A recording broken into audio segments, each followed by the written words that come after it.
Hey everyone, it's Brody with Everything Board Games. I have Isaias Vallejo from Daily Magic Games here. We're going to talk about Margraves of Valeria. Hi everyone.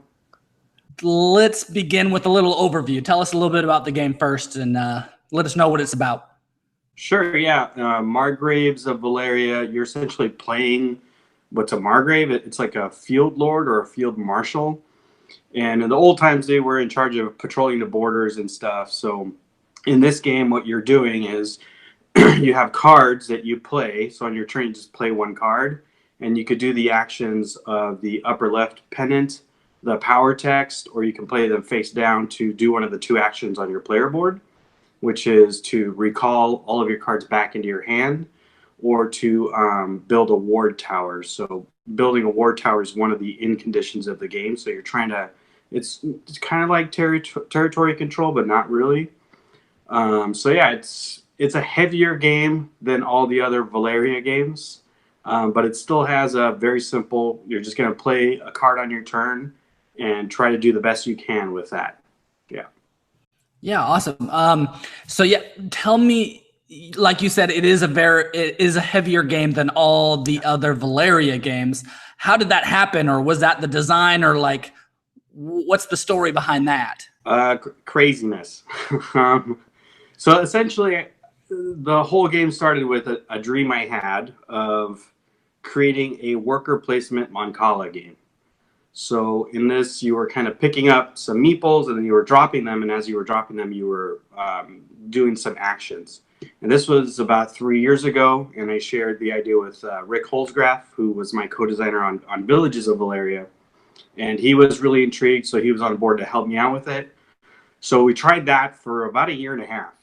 And it was very frustrating, very grueling, but at the end, I think what ended up happening is I played a game by Johnny Pack. You know, Johnny Pack, he did Sierra West, and those games are just coming out. But I played one of his games called Meeples on Main Street, I think they're calling it now, where that was a Mancala worker placement game, and that just worked a lot better. And I decided, okay, so that's not going to work at all. Let's start over from scratch, essentially, and think like what is working and what is not working.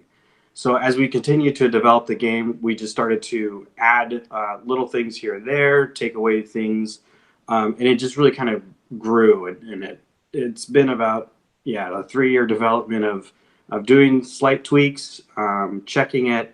Meanwhile, I'm sending things to Rick. Rick will test them, give me ideas, and then we were testing here. Me and my co-owner David McKenzie that works here with me. So yeah, it was just little by little chipping away, kind of like making a sculpture, I guess you can liken it to that. Yeah. So remind us all, you started with Villages of Valeria. Is that the first one? And then Valeria Card Kingdoms, or are those kind of at the same time? So design-wise, the way it happened is I first designed Quests of Valeria, but that was the third game that came out. And then I did Valeria Card Kingdoms, and when I did that one, it was just kind of an instant hit locally here, and we just said, okay, let's dump the other stuff, and then let's just focus on Valeria Card Kingdoms.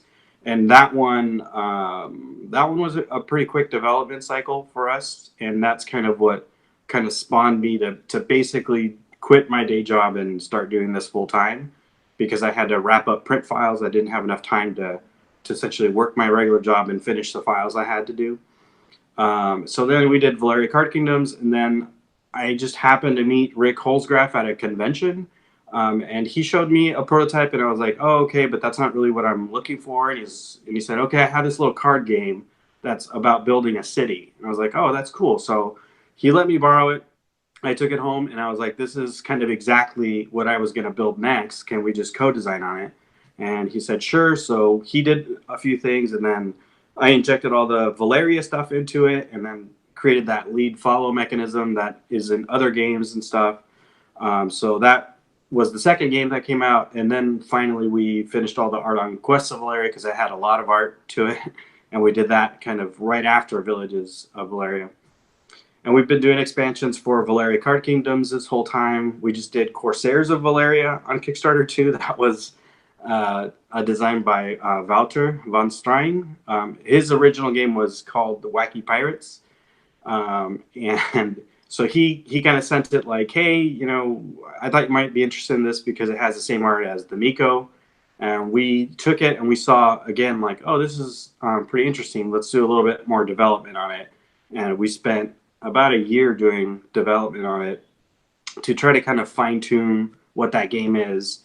So meanwhile, all of this stuff is happening, and I'm doing Margraves in the background, and it just took a long time to do that one because it's a bigger game. It is a bigger game. Yeah. So you said it started 3 years ago was the dream. So it's been kind of in the background for a while. Is that kind of what awesome. Yeah. So did any other games inspire you for this one? I kind of hear the stories of those other ones, but for Margraves in particular. Yeah. And it's, heavily inspired by Concordia. If you're play that one, essentially in that game as well, you're just playing a card, right? They're kind of leaking out of your hand. Eventually you have to pick them up to get stuff. So that kind of main mechanic was inspired by Concordia. I played a lot of Lords of Waterdeep on the iPhone, right? For, I don't know, I think I played like maybe 200 games on my iPhone. So I really like worker placement games. Stone Age is one of my favorite games of all time. So it's inspired by that. And then the track system that's on the top, I don't remember exactly where I got that, but it just kind of evolved over time. And I don't know. What happens is I watch a lot of reviews, right? Like you and like Rado and Man vs. Meeple. And when I see the reviews, I don't often like play all of those games, but I get influenced by how passionate they're talking about the game and the cool things that they like, and I pick up on what it is people are liking about that game, and then I try to tease that out into a separate game to see maybe I can like boil it down to something different, or maybe I can combine it with another mechanic to discover something interesting there. Yeah. Awesome. That's a very interesting point. Looking, from the outside in on, how you make those, that, you kind of watch these review videos to kind of see just the mechanics and stuff of these games. Right. That's pretty neat. Now let's get in and talk about Margraves. I was able to play the game and review it.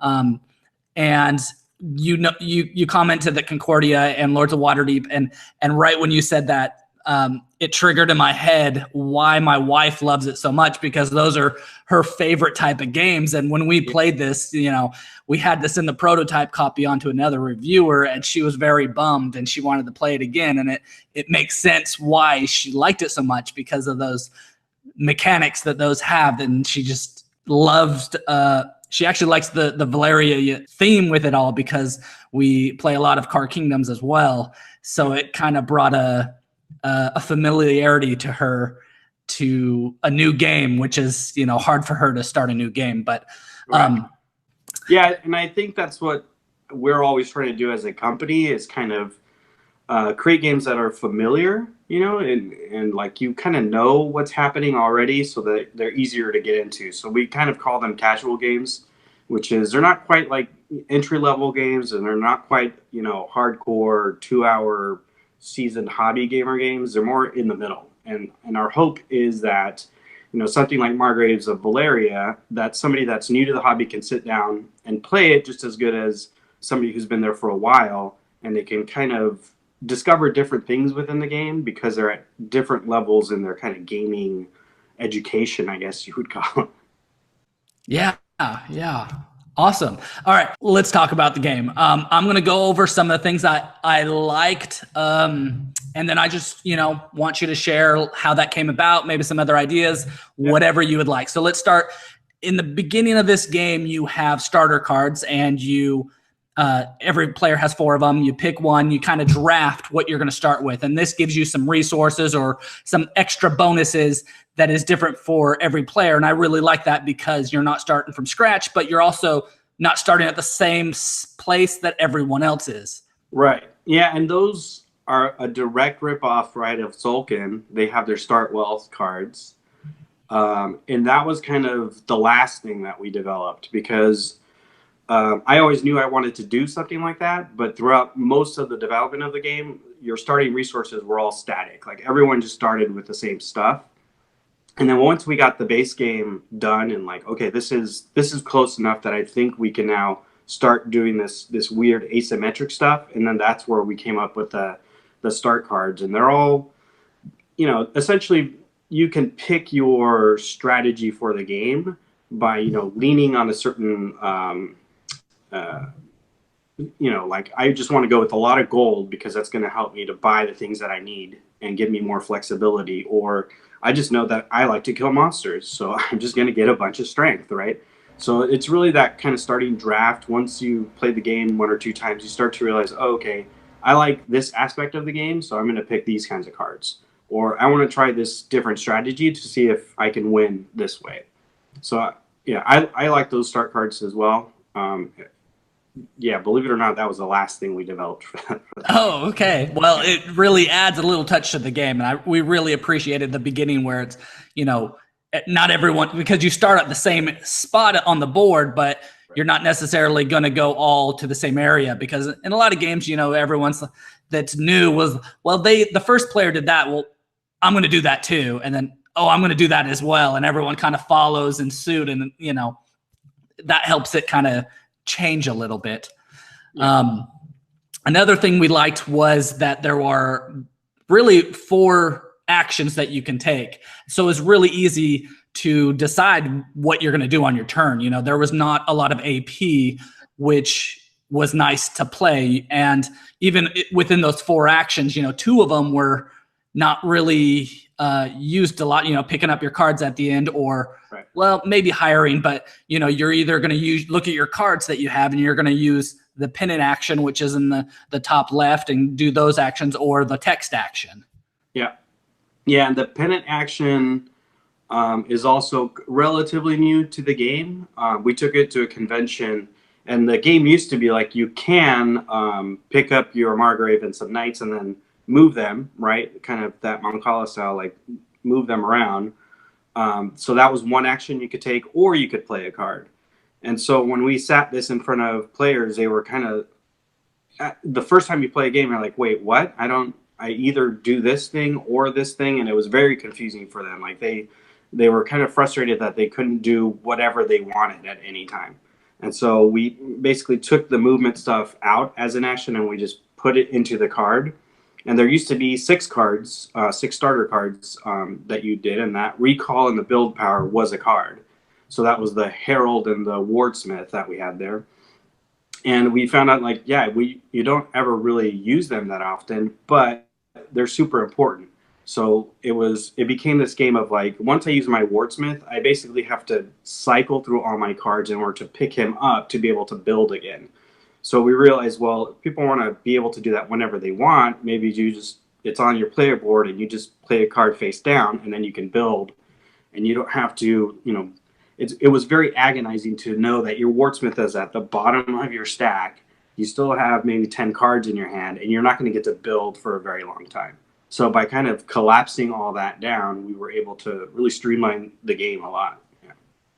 Yeah, and we liked that you start with 4 starter cards. Everyone has the same cards, so it's even. It's not, no one has really an edge on anything. But then when you hire new citizens and bring them in, they all have their separate abilities or strengths or whatever. And so when you hire the new citizen, it goes back to how you want to play the game, or maybe which guild icons that you're going for, and racking those up. So we kind of enjoyed the different tastes, and also your 4 starter ones, but then when you get a hire, it's like, ooh, all right, let me look at all these cards and see which one I want, because they do something special that I can't do with all my starter cards. Right. Yeah, and I think for that, it's, if you play the game a couple times, you start to realize that those 4 starter cards are kind of tied to the guilds themselves. Like the pennant actions are the same on every guild icon. So all the shadow cards have the same pennant action. So right off the bat, if you're going to go for some sort of holy worker strategy where you're kind of doing these two things, you start to recognize, okay, I don't even need to look at the pennant anymore. I know what that's going to do. Now I need to look at the power and see if that's going to help me to really get the things that I need. And a lot of the cards are meant to kind of keep everyone involved in the game, right? And so it was important that the starter cards all had some sort of like, I'm going to play this, but when I play it, everybody also kind of gets like a small half action. So that's another thing that we wanted to keep in Margraves, that's also in Valeria Card Kingdoms and Villages of Valeria, where if I'm doing something, I want you to also be paying attention and present in the game, right?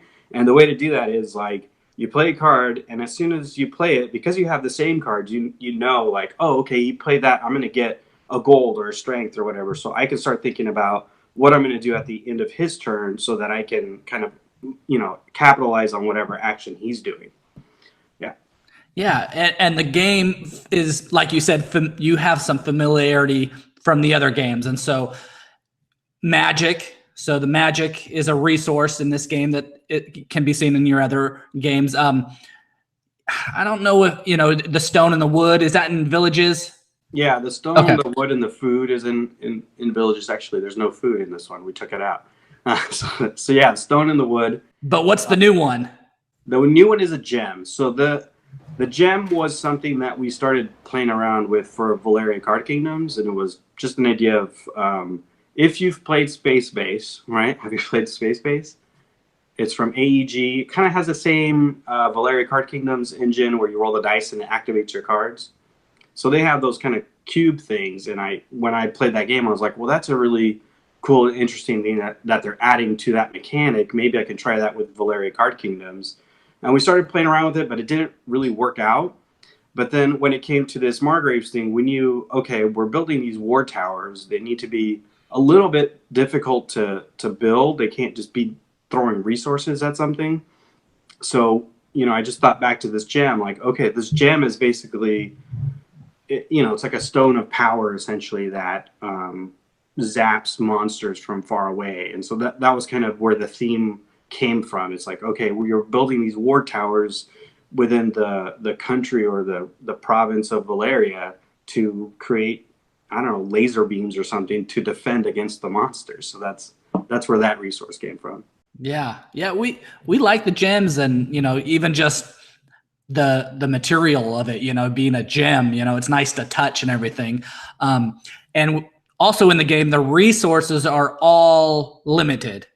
And so there's only so many. How did that come about? Well, we wanted to create some tension, right? And the best way to do that is to make sure that you can't just always get whatever you want. Like you have to kind of fight for some things. And the whole game is, there's not a lot of player interaction, but the player interaction that there is like, can I get to that first? Or can I time my moves so that, I can dump this stuff so you can't really take advantage of it. And so limiting the resources really helped us to be able to balance out that tension where we wanted it to be. Nice. Now, did that come into effect also on the number of locations on the board? Because we kind of found out that, so you have 8 locations that you can go to. And it was nice because there wasn't too much that like you couldn't get across the board and go to a location that you really wanted to go with. It wasn't too hard to do that. But yet, you still needed to be strategic because it's not every single round or turn that you're taking that you're actually moving your knight or your Margrave, because you might be using, the text power, or you might be doing a different type of action. Yeah. So there used to be 9 locations. One of them was food based. And then we just realized that was one too many resources to have in the game. So we just took it out. So we came up with that. The 8 grid it's basically cards that we were using like double poker size to kind of represent. And it was 1, 2, 3, 1, 2, 1, 2, 3. So as we were kind of prototyping and demoing, it was easier for us to see the routes and everything. And we knew that, okay, the resources need to be far away from each other. And then the shipping and the buying stuff needs to be close to each other. So we sort of played around with that to make sure that, okay, I can I can't possibly move to all the way across the board in one turn, but it's possible for me to at least move one step and be able to pay for a resource or use a card to get a resource I need. So I don't have to travel all the way across the board. I can still do things, but it's also very beneficial to travel to that part of the board because as you're moving, you're also activating the actions and chaining some possible combos there. Yeah. So in my experience, which, I didn't get to play the game as much as I would have liked, but players did a different strategy where some of them did a lot of the pennant actions and were able to move a lot on the board, where other players did a lot of the text action and did, more of those bonuses. And then, some did a little bit of both and everything. And it ended up that, it was pretty balanced. No one kind of came away with everything. And, everyone played completely different. Right. Yeah. And I think that's what I really like about this game. I mean, I don't think there's one dominant strategy. It's more about how do you want to play the game? Because it's basically balanced. I mean, there's little half units here and there that are too good. But essentially it's pretty balanced, and it's more about if I just want to kill monsters, that's totally cool. Like I like to kill monsters, right? Or if I want to be more of a worker placement guy and move all of these meeples around to pick up resources and do actions and stuff, I can play that kind of game too. So it's a very flexible set of mechanics that let you play the game however you want. Yeah. Now it seems like a big part of doing well in the game is those guild icons. Yeah. And so you want to collect those pretty much as well as you can. You do that by building your guild towers on the location where you want to. So planning comes into effect of where your Margrave is on the board so that you can do that in the location that will benefit you with where you are further on that track. Right. And as well as when you hire new citizens. How did that all come about? Because it is pretty actually complex of, there's only 4 guild icons, yet you're kind of putting, moving all of them along, though you kind of want to focus on 1 or 2 of them or. Yeah, you definitely want to focus on 1 or 2. I would say going into 3 is probably not a very good idea. And it might be like a late game that you're trying to do, but it's also, there's some kind of player tension there, right? Like if I see that you're going for shadow icons, I may want to just build something there to sabotage you if I wanted to. But yeah, if you notice the way that the guild icons are spread out on the board, the 4 center ones have mixed ones, and then the corner ones have the 2 that are the same, right? So you kind of have to think, all right, if I'm going to go for a holy shadow strategy, you kind of need to map that out on the board and say, okay, this is where I need to build for sure to get maximum amount of points. And this is kind of like, maybe I'll build there, maybe not, but it's not too important. So that kind of helps you to really guide the way that you're going to play the game, at least from the ward tower perspective.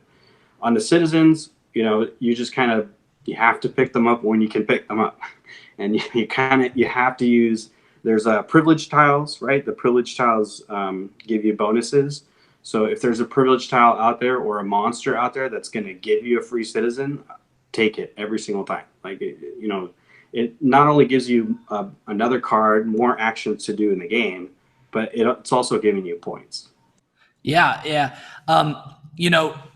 Going with the citizens, one thing we also liked is that when you take that action, you get to take one off of there before you hire one. So you're really making it harder for the players after you, trying to take their icons off of that board as fast as you can so that the ones you want can kind of float in and hopefully you can pick those up. So we thought that was pretty neat because, at first you're like, wait, so I take one off first before I even purchase one, Right. And that for sure it's kind of like a slight mechanism where if you see there's a player that has basically cranked up their thing all the way to 5 victory points and they're ahead and there's a bunch of people at the table, of course they're going to start discarding his card so he's not getting those points off of it.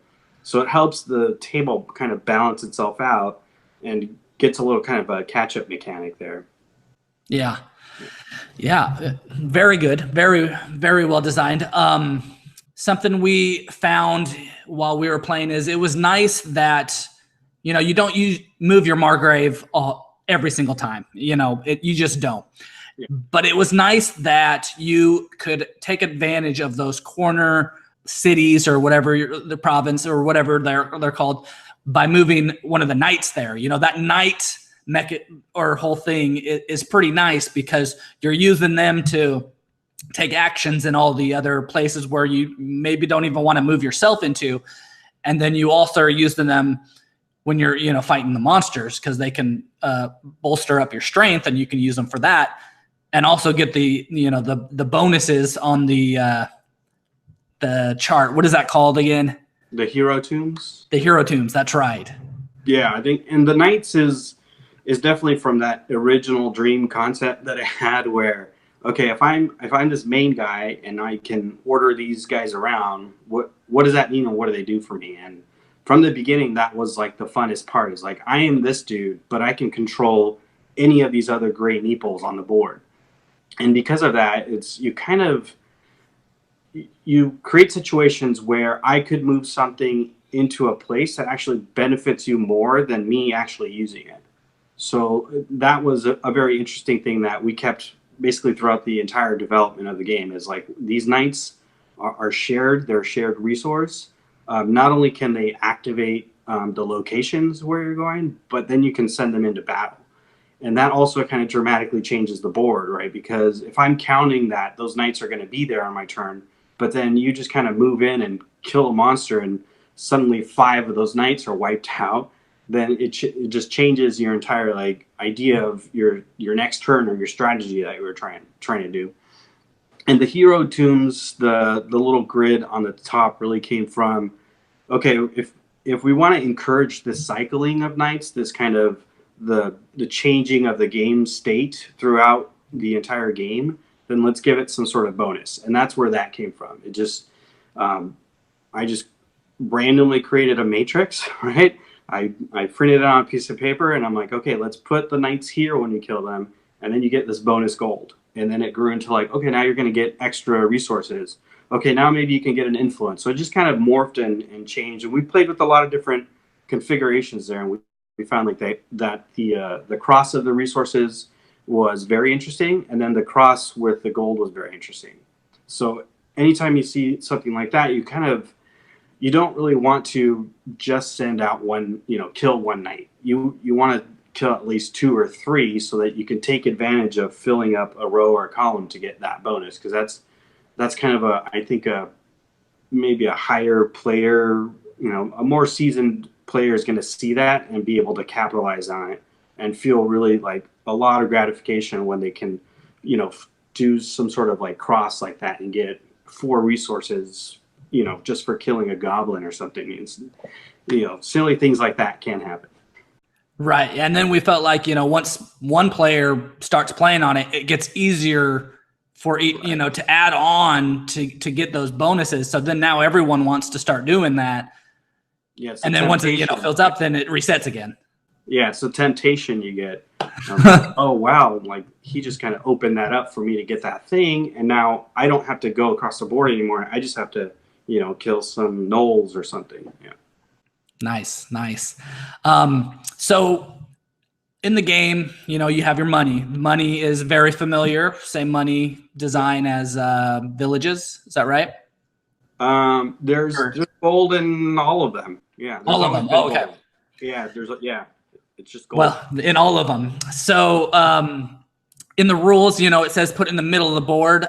And for us, we, the art is nice. And I know there's not necessarily anything in the middle of the board, but then, it ended up rolling all over, The prototype you got, right, has the wooden ones, and those are from Villages of Valeria. And then the 5 ones are from Valeria Card Kingdoms.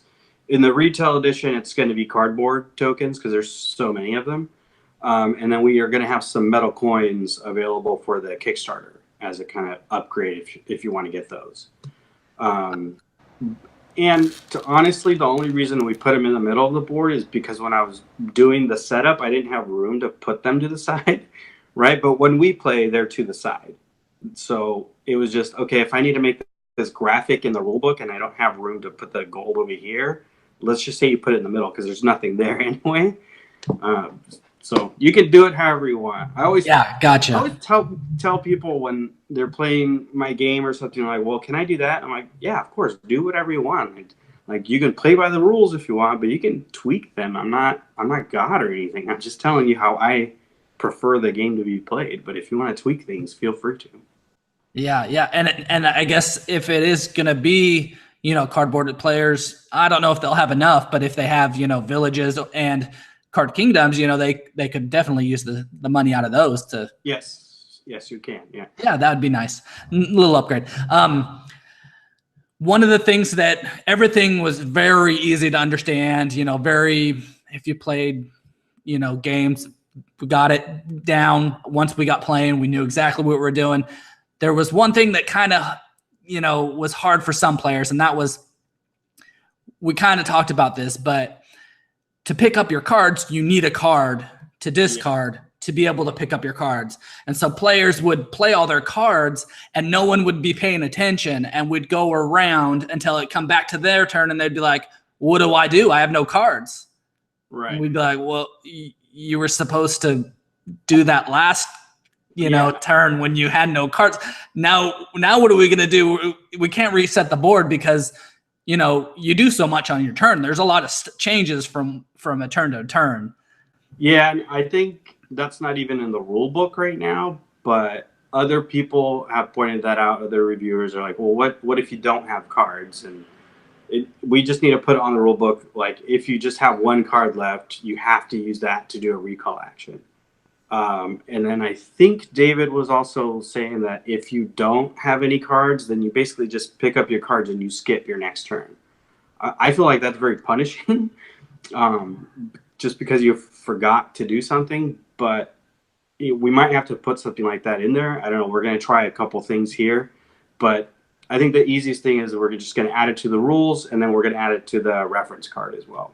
Yeah, perfect. And I do think it is punishing because that's a whole turn that you miss. But I feel like, what do you do if that does happen? It's hard to, there kind of needs to be something. So I kind of like that, what you're playing around with. And I think if you do punish someone, when someone explains the game, no one's going to forget to, do that because it's so punishing. Remember on your last card, because you're going to get skipped turn pretty much. Yeah. I just like my philosophy when I'm designing any kind of rule, it's always like, what is the friendliest thing we could do? Like, because maybe it's for me, like demoing so many games in front of people, but whenever there comes up a rule like, well, what do I do here? I always ask like, well, what do you want to do at that point? And I'm like, well, I wish I could do that. Well, that's exactly what you can do. I never want to make people feel dumb for not knowing or doing the right thing in the game. So it's always, like in Valeria Card Kingdoms, you can activate the citizens in any way you want, right? Or, you can, when nothing is activated, you always get a resource, right? So I just don't like to punish players because they're there to have fun, not to be, schooled on like what's right and wrong. It's like, no, just, enjoy yourself. And even now when I went to Origins and I'm teaching people Valeria Card Kingdoms, it's just, do whatever you want and assume that everything in the rule book says you're doing it right. And people have more fun because they're free to like, oh, okay, if I can just do what I assume, and it's right, then they get into the game more. And as they're playing, then I can say like, well, you can't really do it that way, but you can do it this way, and it still works out in the same manner, right? Yeah. Awesome. Well, we really enjoyed the game, and best of luck with it. It's coming out on Kickstarter. When is that? That is July 15th. July 15th. Well, that's very soon here, so hopefully that goes well. Is there anything else that you would like to talk about the game? Yeah, so we are going to have a copy of it at Gen Con. I don't know that it would be set up the entire time because we're also debuting Thieves' Den there, which is another awesome, it's a worker placement card drafting game that we kind of mashed together. That was designed by Alice Davis. She did a great job on that. But we plan to have one table where things are rotating. And I think if we have a lot of demand, we'll just set up a sign-up sheet and say it's going to be on the table from this time to this time. So if you want to check it out yourself, or if you just want to see people play it, come by our booth. Our booth is 250. Yeah. Awesome. And just a last minute question that came through my mind, and this was one of the most important ones. You have a lot of your expansions on a lot of your other games. Is this one going to have those expansions come up, or do you know that yet? And how, if so, what? Obviously, more monsters, different citizens, but anything. I can tell you that we have 2 booster packs for it. I guess they're called bonus packs. So on the Kickstarter, we're going to have one new starter card for every player. We're going to have dragons. So we have 4 dragons. They're themed on the different layer locations. And they essentially go on the bottom during setup with the boss monster, and then they only come out after the second time they go around. And those are interesting too, because they're going to have these cardboard tiles on them that give you different kinds of rewards. So it could be it's going to be a bone dragon, and you can get a citizen, or you could get a gem or something like that. And then the first time you attack it, they don't actually die. You just take one of the reward tiles off, and somebody has to attack it again for it to die, because they're dragons. They're pretty epic, right? Yeah. We also have some monsters, so extra monsters as a bonus pack. And those are just kind of extra art that, as development was going on, they were in there, and then we took them out.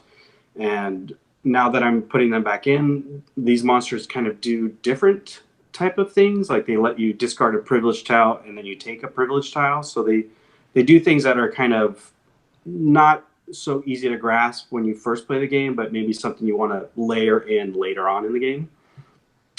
So that's 3, right? And then we do have more citizens that we're adding. So those are also another bonus pack. So the Kickstarter, we're trying to give as much as we can. As far as future expansions, I don't know. The expansions that I've come up with, for Valeria Card Kingdoms or Villages of Valeria, most of the time those things come to me when I'm demoing at conventions, and somebody says well, wouldn't it be cool if you could do that? And every time somebody says that, I take note, and I keep it in my mind. And eventually, when enough people give me enough ideas, then I kind of bring that all together and say okay, well, let's make an expansion based on these things that people are telling me they want to do in the game, and try to see if we can make it work. Awesome. Well, good luck with Gen Con. Hopefully, a lot of people can check out the game there. Good luck with the Kickstarter coming. Thank you for being here with me and talking about Margraves of Valeria. Yeah. Thank you for having me.